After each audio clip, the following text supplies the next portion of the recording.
Hi, and welcome to Essential Golf Training. My name is Michael Jacobs, and I'm here with Erica Larkin. And we're going to talk about how to choose the right clubs for you. There's so many options out there when it comes to golf clubs, whether it be woods, irons, or even a hybrid. So Erica, what do you usually recommend for people when they are selecting a club? Well, I definitely would have them consider their skill level and also their swing speed to try to decide what combination of clubs they need for their golf bag, and then also what kind of length and shaft they should decide on when choosing their set. There's game improvement clubs, and then there are player clubs, meaning that if you are more of a beginner golfer, you want to choose a club that's more forgiving.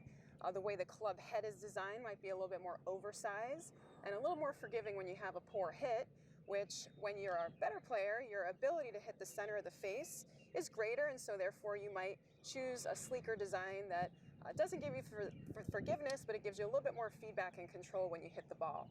So there's so many options, but I think that's the best place to start. Yeah, and I think a good starting point for someone is to assess how often they hit the center of the face. And you should know pretty quickly when you hit the center of the face, because if you don't, you feel it and the club twists and turns and it shows up in the flight of the ball. So if you're someone who's just starting out and you're not a consistent ball striker, you might just want to start off with a general starter set that includes some irons. Irons are clubs that are going to be more for launching the ball high and landing it softly. Woods are going to be your distance club, your driver, your fairway woods. And then there's something called hybrids, and hybrids are going to be a combination of a wood head with an iron length shaft for somewhat distance and still a lot of accuracy. You'll also need a putter in your bag, and we highly recommend a sand wedge for those tough sand shots.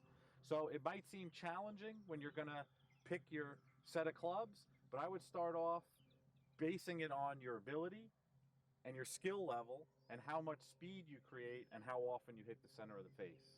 So I think when you're starting to assess the clubs and you're looking at all the brands and you're looking at the cost, you might also want to consider visiting your local pro and getting some feedback on exactly what type of clubs might be good for you to start with.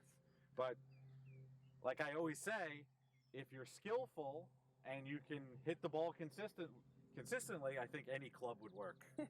That's a great point. You're allowed to have 14 clubs in your golf bag based on the rules of golf. So you have to come up with what combination of those 14 clubs you want to put in your bag. You might have a couple of wedges, 6 or 7 irons, a couple of hybrids, and a driver and a putter.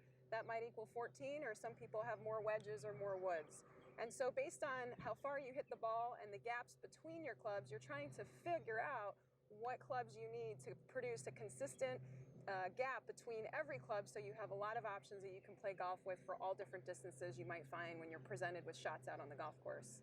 You know, oftentimes when people start golfing, they don't notice much of a distance gap between the clubs. Pros will generally have about 12 to 15 yards distance gap between the different numbered clubs in their bag. And when people are starting out, sometimes they'll come and they'll take a golf lesson and they say, I hit every club the same distance when I'm at the driving range or playing. And that's not uncommon. And don't get frustrated if that happens. That's going to come from the consistency of striking and the development of speed. So if you're just starting off, you might only need 1 or 2 clubs just to get yourself started. But don't get frustrated and enjoy the learning process when you're choosing your clubs. That's right.